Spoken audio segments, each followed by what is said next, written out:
All right, let's get into it. All over the world, educators are asking the same big question. How do we actually prepare our kids for this incredibly complex future? Well, today, we're going to look at the Philippines because they're running this bold national experiment. And honestly, it might just be a new blueprint for how education could work for everyone, everywhere. So, where does this whole story begin? Well, it starts with a really high-stakes problem. Kind of like a lot of countries after the pandemic, the Philippines realized they were facing a full-blown learning crisis. I mean, student performance was way down and kids' well-being was a huge concern. It became super clear that the old way of doing things, it just wasn't cutting it anymore. Something had to change, and fast. And when I say change, I mean dramatic change. The very first thing they did with their new MATATAG curriculum was this massive decongestion. Now, get this.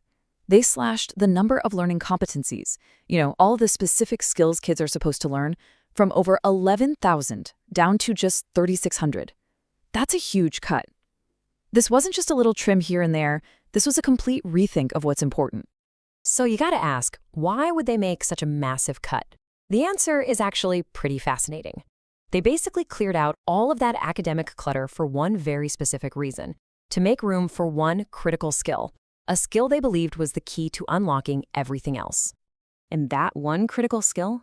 It's social-emotional learning, or SEL. What the MATATAG curriculum does is make this really powerful bet. It says that things like self-awareness, empathy, and making good choices, these aren't just soft skills you learn on the side. No. They are the absolute foundation. They're the bedrock you need to build academic recovery and really lifelong success on top of. And look, this isn't just some feel-good theory. It's actually backed up by some serious data. Tons of research shows that when students get good SEL instruction, it gives them a huge academic boost. We're talking an average of an 11 percentile point gain in achievement.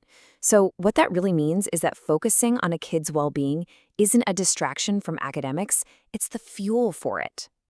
Okay, but this is where the story gets really interesting. The Philippines couldn't just, download the world's most popular SEL models and call it a day. Nope.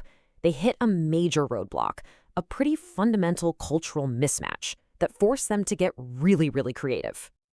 And this right here really breaks down that core conflict. You see, most of the big SEL frameworks out there are built on a very Western individualistic idea of who we are.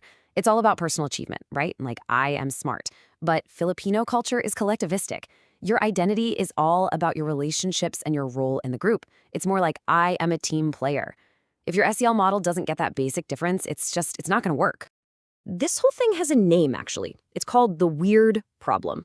It's this acronym that points out that most of the psychology and education research we all rely on comes from a very, very specific slice of the world's population. And when you just take those models and apply them everywhere else without thinking, well, it can have this kind of colonizing effect, pushing values that just don't fit the local culture. And the Philippines, they saw that danger loud and clear. So what did they do? Did they just throw everything out? No, and this is the brilliant part. Instead of rejecting all that global evidence, they came up with this amazing strategy. Adapt, don't just adopt. They decided to indigenize from within, which meant taking that global framework and carefully mapping it onto their own deep-rooted cultural values. And this table shows exactly how they're doing it, and it's so smart. They're taking these internationally recognized skills, the CASEL competencies, and connecting them directly to ideas that are already a part of their own values education. So social awareness isn't just some textbook term, it becomes pakikipagkapwa, which is this really deep-seated idea of a shared humanity with others. And responsible decision-making, that gets reframed as acting for the Kabutihang Panlahat, which means the common good. That might seem like a small shift in language, but it's actually profound. It completely changes the goal of education. The focus isn't just on making a successful individual student anymore. It's about raising a person who actively contributes to a thriving, healthy, interconnected community. Okay, so a great theory is one thing, right? But making it actually work in thousands of classrooms day in and day out, that's a whole different challenge. So the next logical step was to build some practical, culturally aligned tools that teachers could actually use.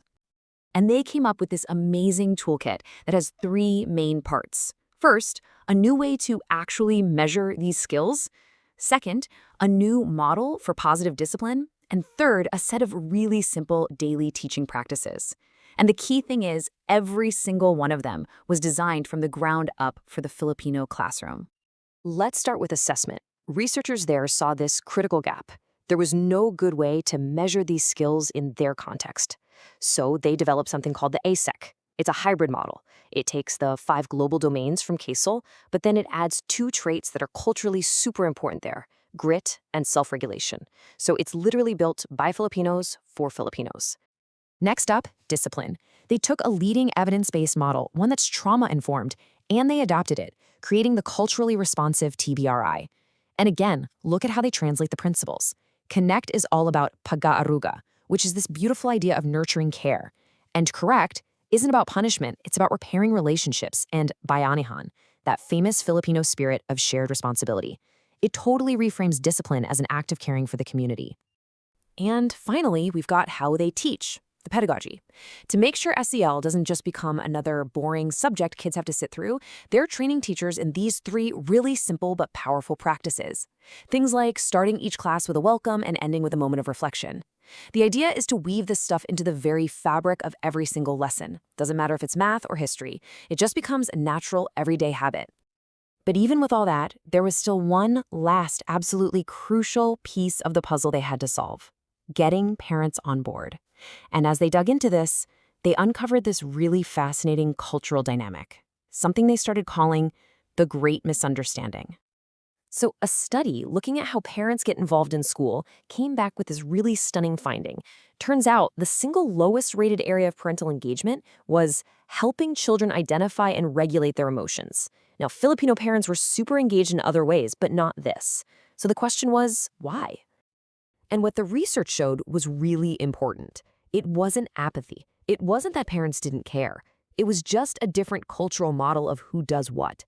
Parents saw their job as providing the moral compass and the financial support, but they saw the academic and emotional coaching, well, that was the teacher's job. They just didn't see it as their role to play. So the solution wasn't to wag a finger at parents. It was to completely reframe the partnership.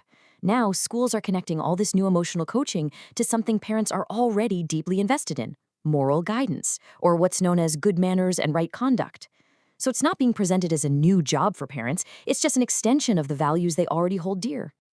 So when you step back and look at all the pieces together, you've got the streamlined curriculum, the deep cultural adaptation, the new tools for teachers, and this clever way of engaging families, what you get is something really, really powerful. It's a potential blueprint for what the future of education could look like. And the key takeaways here are just so clear and so smart. Number 1, always start with your own cultural context, not some foreign model. 2, adapt and integrate global knowledge, don't just copy-paste it. 3, build your own tools for things like assessment and discipline. And finally, frame your partnerships with families around the cultural strengths they already have.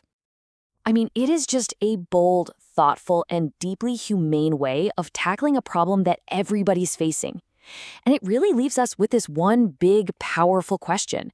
As other countries around the world look to fix their own education systems, could this Filipino blueprint be the model they've all been searching for?